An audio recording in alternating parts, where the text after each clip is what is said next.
Na mtazamaji, serikali imeamuru kufunguliwa kwa shule katika eneo la Kerio Valley lililokumbwa na msukosuko wa kiusalama, ikihakikishia wakazi usalama wao. Na mtazamaji, jumla ya shule 54 za msingi na 19 za upili zilifungwa kufuatia visa vya utovu wa usalama na mauaji ya punde zaidi ya padri wa kanisa Katoliki. Na agizo hilo limetolewa huku chama cha walimu nchini kikitangaza kuondoa mara moja wanachama wake kutoka eneo hilo, kama Ben Kirui anavyotuarifu.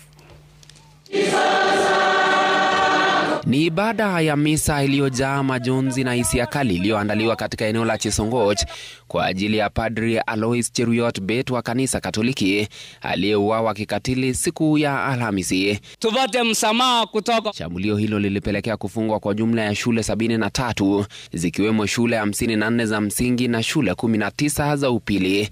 Hata hivyo, serikali sasa imeamuru shule zote kufunguliwa mara moja, ikiahidi kuimarisha ulinzi wa wanafunzi na walimu. Hatuwezi kubali hapa Marakwet tunapambana na mambo mengine alafu nyobatamena jipka haiwezi.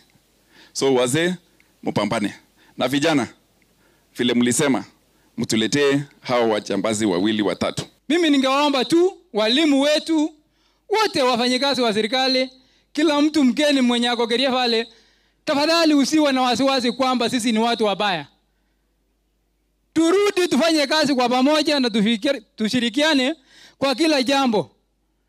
Na tukiona mtu mbaya tuchukue kama ni mtu mbaya, tusiwafiche wakora. Akizungumza katika baraza la amani, naibu inspekta jenerali wa polisi Eliud Lagat amewahakikishia wakazi, walimu, madaktari na maafisa wengine wa serikali kwa usalama wao uko imara. Naibu inspekta jenerali ametoa makataa ya siku 3 kwa wakazi kuwafichua waliohusika na mauaji ya padri huyo. Tutamaliza, tutaangalia hiyo list ya probox. Tumeelewana? Mtupatie mwenye alipiga risasi father, na mnajua tupate leo, tupate kesho. Wase mmesema mnataka siku 3, kweli? Kesho ni Monday, Tuesday, Wednesday. Wakati huo huo, kanisa Katoliki limewataka viongozi na jamii kushirikiana na vyombo vya usalama ili kuangamiza uhalifu. Father Alois needs justice to be done. Justice, haki. Afanyiwe haki.